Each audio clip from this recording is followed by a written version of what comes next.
السلام علیکم ورحمۃ اللہ وبرکاتہ۔ الحمد للہ رب العالمین والعاقبۃ للمتقین والصلاة والسلام علی سید المرسلین نبینا محمد وعلی آلہ وصحبہ اجمعین، اما بعد۔ اعوذ باللہ من الشیطان الرجیم، بسم اللہ الرحمن الرحیم۔ یا ایہا الذین آمنوا کتب علیکم الصیام کما کتب علی الذین من قبلکم لعلکم تتقون۔ سورہ بقرہ آیت نمبر 183۔ اے ایمان والو، تم پر روزے رکھنا فرض کیا گیا جس طرح تم سے پہلے لوگوں پر فرض کیے گئے تھے، تاکہ تم تقوی اختیار کرو۔ محترم سامعین کرام و ناظرین عظام، اللہ رب العالمین کی تعریف اور اس کی توصیف کے بعد آج کی اس نشست میں استقبال رمضان کے تعلق سے کچھ اہم مفید مشورے اور ضروری باتیں آپ کی خدمت میں لے کر حاضر ہوا ہوں۔ اس وقت شعبان کا مہینہ ختم ہونے میں چند ہی دن باقی رہ گئے ہیں اور رمضان المبارک کا مہینہ قریب سے قریب ہوتا جا رہا ہے۔ آپ اچھی طرح جانتے ہیں کہ رمضان کا مہینہ رحمتوں اور برکتوں کا مہینہ، فراخی رزق کا مہینہ، ایک دوسرے سے خیر خواہی کا مہینہ، جنت میں داخل ہونے اور جہنم سے آزادی حاصل کرنے کا مہینہ کہا جاتا ہے۔ ایسے مبارک مہینے کا خوش آمدید اور ویلکم ہمیں کس طرح کرنا چاہیے؟ آپ صلی اللہ علیہ وسلم رمضان کے آنے سے پہلے رمضان کی تیاری شروع کر دیتے تھے، ساتھ ہی ساتھ صحابہ کرام رضوان اللہ علیہم اجمعین کو روزے کی اہمیت و افادیت بیان فرماتے اور اس کی حقیقت واضح کرتے۔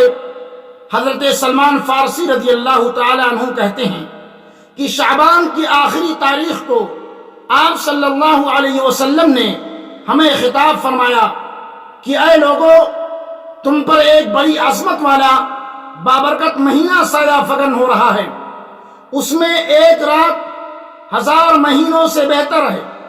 اس مہینے کے روزے کو اللہ نے فرض قرار دیا ہے اور اس کی راتوں میں کھڑا ہونے کو نفل مقرر کیا ہے۔ جو شخص اس مہینے میں کوئی نیک کام اللہ کی رضا اور قرب حاصل کرنے کے لیے کرے گا تو وہ ایسا ہے جیسے اس مہینے کے سوا دوسرے مہینے میں کسی نے فرض ادا کیا ہو، اتنا بڑا اجر و ثواب ہے۔ اور جو اس مہینے میں فرض ادا کرے گا وہ ایسا ہوگا جیسے اس مہینے میں کسی نے 70 فرض ادا کیے۔ اور یہ صبر کا مہینہ ہے اور صبر کا بدلہ جنت ہے، اور یہ ہمدردی غم خواری کا مہینہ ہے، اور وہ مہینہ ہے جس میں ایمان والوں کے رزق میں اضافہ کیا جاتا ہے۔ اگر کسی نے اس رمضان المبارک کے مہینے میں کسی کو روزہ افطار کرایا تو اس کے لیے گناہوں کی مغفرت اور جہنم کی آگ سے آزادی کا سبب ہوگا، اور اسے اس روزے دار کے برابر اجر و ثواب دیا جائے گا، بغیر اس کے اس روزے دار کے ثواب میں کوئی کمی واقع نہ ہوگی۔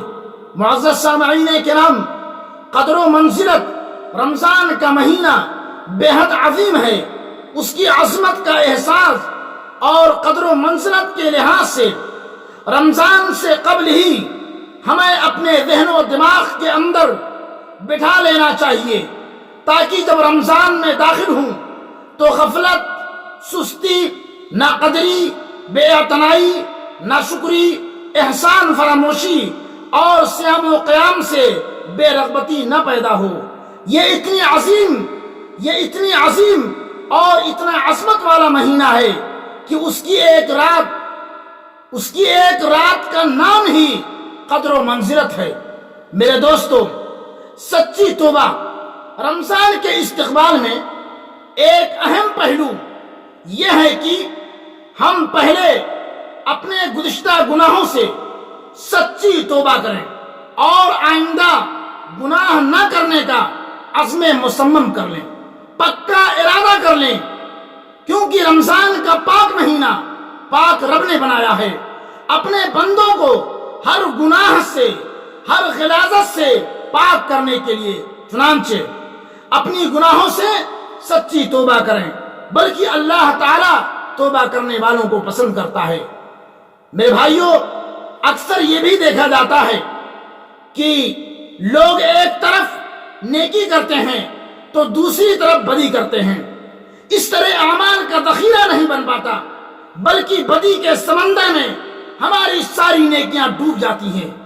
اس لیے اگر آپ اپنی نیکیوں کو بچانا چاہتے ہیں اور رمضان المبارک کی برکتوں، رحمتوں، نعمتوں کو جمع کرنا چاہتے ہیں تو بدی سے مکمل اجتناب کرنا پڑے گا، بدی سے مکمل پرہیز کرنا پڑے گا، گناہوں سے توبہ کرنا پڑے گا۔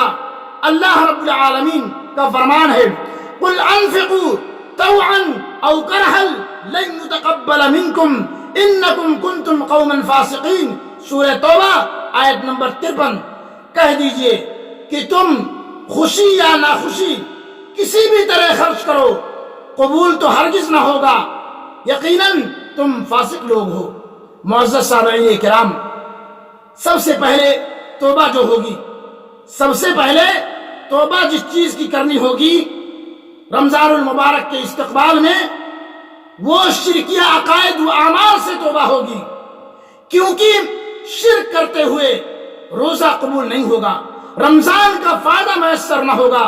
جو آدمی عبادت بھی کرے اور گناہ کا کام بھی کرے تو اس میں کوئی شک نہیں کہ اس کا نیک عمل مردود ہے، اس کا نیک عمل قابل قبول نہیں ہے۔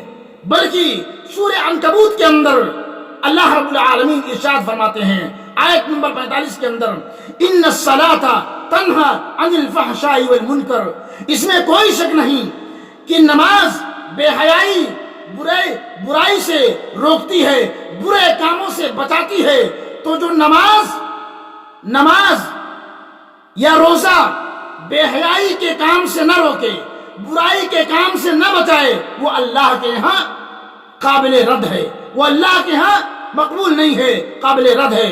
اور میرے دوستو، میں یہاں پر آپ کو یہ بھی بتاتے چلوں کہ رمضان کا استقبال کون کرتا ہے، رمضان المبارک کا استقبال کون کرتا ہے؟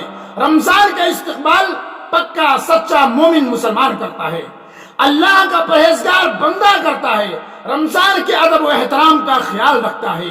لیکن وہ بندہ جس کو اپنی قدر، اپنا احترام نہیں معلوم، جس کو یہ نہیں معلوم کہ دنیا و آخرت کو اللہ نے کس لیے پیدا کیا، وہ رمضان اور اس کی فضیلتوں کے بارے میں کیا جانے؟ جس کو خود اپنے بارے میں پتہ نہ ہو، اپنے قدر کے بارے میں، اپنے احترام کا پتہ نہ ہو، وہ رمضان کی فضیلتوں اور اس کی برکتوں کے بارے میں کیا جانے، اس کی فضیلتوں کے بارے میں کیا جانے؟ میرے دوستو، سب سے بہتر تبدیلی استقبال رمضان کے لیے خود کو مکمل تیار کریں، استقبال رمضان کے لیے خود کو مکمل تیار کریں، نیکی کا جذبہ وافر مقدار میں ہو، پہلے سے زیادہ اچھائی اور نیکی کی راہ اختیار کریں۔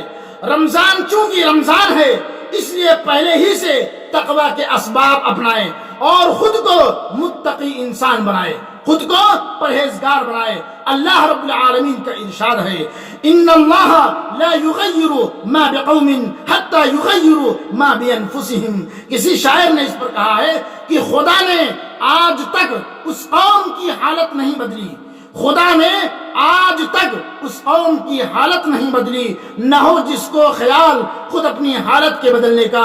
میرے دوستو، اللہ رب العالمین کسی کی حالت کو اس وقت تک نہیں بدلتا ہے جب تک کہ وہ خود اپنی حالت کو نہ بدل لے۔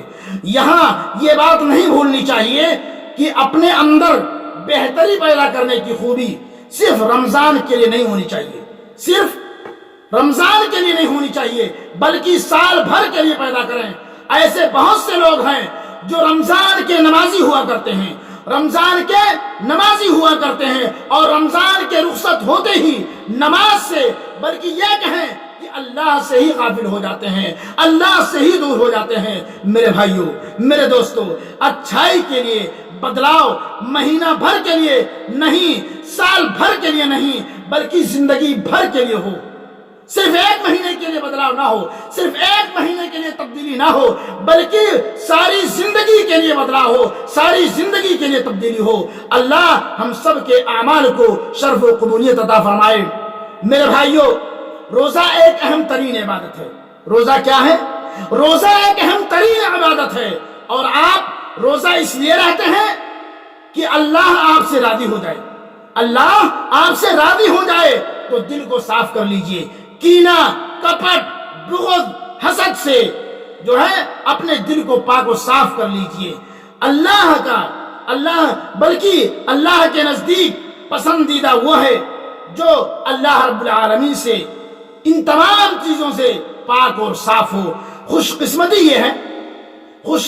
یہ ہے کہ مسلمانوں میں روزہ رکھنے کا جذبہ تو بہت پایا جاتا ہے، لیکن بدقسمتی سے روزے سے فائدہ حاصل کرنے کی اور اپنی زندگی، اپنے گھر بار اور اپنے محلے کی بدلنے کی خواہش نہیں ہوتی۔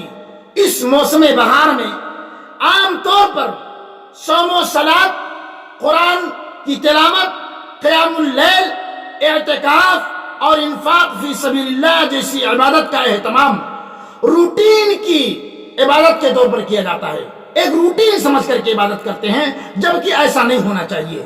ایک روٹین کے طور پر یہ عبادتیں کرتے ہیں، جس کا نتیجہ یہ ہوتا ہے کہ مسلم معاشرے پر اس ماہ مبارک کے خوشگوار اثرات مرتب نہیں ہو پاتے۔